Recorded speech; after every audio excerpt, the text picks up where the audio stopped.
नगर निगम की ओर से वसूले जाने वाले यूजर चार्ज को लेकर व्यापारियों में काफी रोष व्याप्त है और आपको बता दें कि कुछ समय पूर्व व्यापारियों ने बाजार बंद कराकर अपनी नाराजगी का इजहार किया था। एक बार फिर श्री अजमेर व्यापारिक महासंघ ने इसका विरोध दर्ज कराया और इसके लिए नगर निगम की महापौर बृंदा हाड़ा और कमिश्नर के साथ सकारात्मक वार्ता हुई, जिसमें श्री अजमेर व्यापारिक महासंघ के अध्यक्ष महेंद्र बंसल और हीरालाल जिंगर, रमेश लालवानी सहित अन्य पदाधिकारियों ने महापौर के समक्ष और कमिश्नर के समक्ष अपनी समस्या रखी। उन्होंने कहा कि कई छोटे छोटे दुकानदार हैं जिनसे यूजर चार्ज वसूलने की बात की जा रही है और नगर निगम के कार्मिक उनकी दुकान पर आकर धमकाने का भी काम करते हैं, जिसे कतई बर्दाश्त नहीं किया जाएगा। अजमेर में जो नगर निगम के द्वारा यूजर चार्ज का मामला चल रहा है, उसमें श्री अजमेर व्यापार महासंघ इसका पुरजोर विरोध कर रहा है। पिछले 2 साल पहले भी 2022 में ये मामला चला था, उसको हमने अजमेर के सारे व्यापारियों ने एकता दिखाते हुए इसको सिरे से नकार दिया था। बावजूद इसके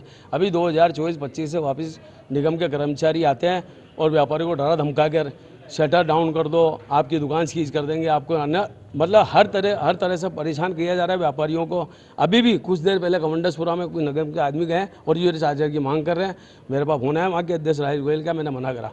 अभी हमारी सकारात्मक मीटिंग हुई है मेयर साहब से और कमिश्नर साहब से। हमने उनको इस स्थिति से अवगत कराया, अजमेर में व्यापारियों का धंधा वैसे ही नहीं है और व्यापारी कमाई नहीं है, क्योंकि एलिवेट रोड बन गया, उसके बाद धंधा चौपट हो गया सारे बाजारों का, और कोरोना के बाद में वैसे ही व्यापारी कमा नहीं रहा है। तो उसको देखते हुए यूजर चार्ज अजमेर में, जबकि राजस्थान में कहीं लागू नहीं है। मेरी जयपुर के अध्यक्ष से भी बात हुई है, अध्यक्ष महोदय ने हमें कहा है जयपुर में कोई यूजर चार्ज लागू नहीं है। तो इन्होंने आश्वस्त किया है कि अभी हम कोई भी टीम आपके यहाँ नहीं भेजेंगे जब तक आपसे सलाह मशवरा नहीं करते। इन्होंने हमें फिर वार्ता के लिए बुलाया। अभी हमने फिलहाल इसको यूजर चार्ज को स्थगित करने का इनको हमारा प्रस्ताव दिए और हमने बताया जो पिछले मिनट्स दिए आपको प्रस्ताव दिए उसका जवाब राज्य सरकार से नहीं है, हमें वो जवाब दिखा दीजिए या वो मिनट जो आप हमारे को बताएं वो बता दें, उस आधार पर हम बात करेंगे। इन्होंने हमें कहा कि छोटी दुकान बैठे, हमने अभी इस बात को सिरे से श्री अजमेर व्यापार महासंघ के सारे पदाधिकारियों को नकार दिया कि यूजर चार्ज अभी हमारा कोई व्यापारी नहीं देगा। आज मीटिंग रखी गई नगर निगम में और सही तरीके से लालवानी जी ने अच्छी तरीके से समझाया, जो पूर्व में 2 साल पहले का मुद्दा है उस प्रकार से अवगत कराया। मैं ये बताना चाहूँगा, आज हमने इस चीज़ का विषय भी रखा है कि अनऑथराइज जो नोटिस भेजे जा रहे हैं दुकानदारों को, किसी न किसी प्रकार से परेशान किया जा रहा है, जबकि हमारे नला बाजार में मेरी खुद की प्रतिष्ठान है, इससे होटल से व्यवसाय से कोई लेना देना नहीं है मेरा, ना मेरा रेस्टोरेंट है ना मेरी होटल है। मेरे पास फायर के 2 व्यक्ति आते हैं वर्दी धारक अपनी वाहन लेके और मेरे को नोटिस थमाते हैं कि आप ये नोटिस लीजिए, आपकी होटल है। मैंने कहा मेरी किस प्रकार की होटल नहीं है। ये इस प्रकार से नगर निगम में कार्य हो रहा है, उसके लिए हमने कमिश्नर साहब को अवगत कराया है। हमारे यहाँ पर जो अस्थायी कर्मचारी जो जमादार जिसका नाम है उसको लगा रखा, वो आए दिन हमको धमकियाँ देता, बाजार के अंदर आए दिन परेशान करता है। उस संबंध में हमने इसकी शिकायत लिख के दी है। इस प्रकार के शिकायत लिख देते हैं तो तुरंत प्रभाव से वो दूसरे दिन तो वो अपनी कार्रवाई कर देता है पट्टियाँ तोड़ने की और दुकानदारों के यहाँ नुकसान पहुँचाने का काम करता है, और उससे व्यवहार भी उसका हमारा बिल्कुल नहीं बना हुआ है। बाजार के अंदर ऐसे जमादार को लगाया जाए जिसका व्यवहारिक हो।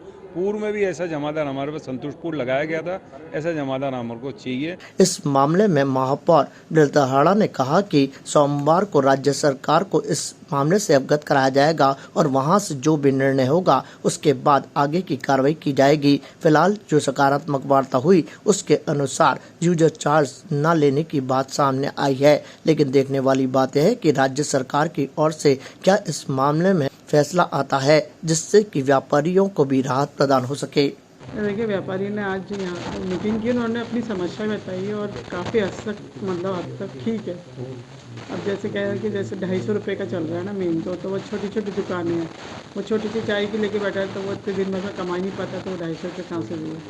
तो ये अभी जो है सोमवार को शायद सरकार के पास जाएंगे, राज्य के पास, तो वहाँ इनकी मीटिंग है, तो उसके बाद क्या डिसीजन निकलता है उसके बाद ही फिर हम देखेंगे। तो ये कह रहे पहले हम महासंघ की मीटिंग भी कर लें, व्यापारी क्या बोलते हैं और मंत्री जी क्या बोलते हैं, उसके बाद फिर वापस हमारे पास आएंगे, फिर देखेंगे। मांग तो इन्होंने वो ऐसे कुछ खास मांग नहीं रखी। जैसे अभी ये कह रहे कि जैसे गाय भैंस पालते हैं इनके इतने बड़े एरिए में, और भी जैसे कई चीज़ें हैं जिनको हमने छोड़ दिए, वाकई में ठीक है वो, तो उनसे भी लेना चाहिए चार्ज, यूजर चार्ज। तो उस तरह की इन्होंने चीज़ें बताई, तो उन्होंने कहा कि आप एक बार पहले जाया हो आप मंत्री जी के पास और आपकी मीटिंग कर लो, फिर क्या आपका डिसीजन निकलता है उसके बाद फिर हमको बताना, फिर हम उसके हिसाब से काम करेंगे। ताज़ा खबरों के लिए देखते रहें सरेराह न्यूज। अपना फ़ोन उठाएं और सब्सक्राइब करना ना भूलें।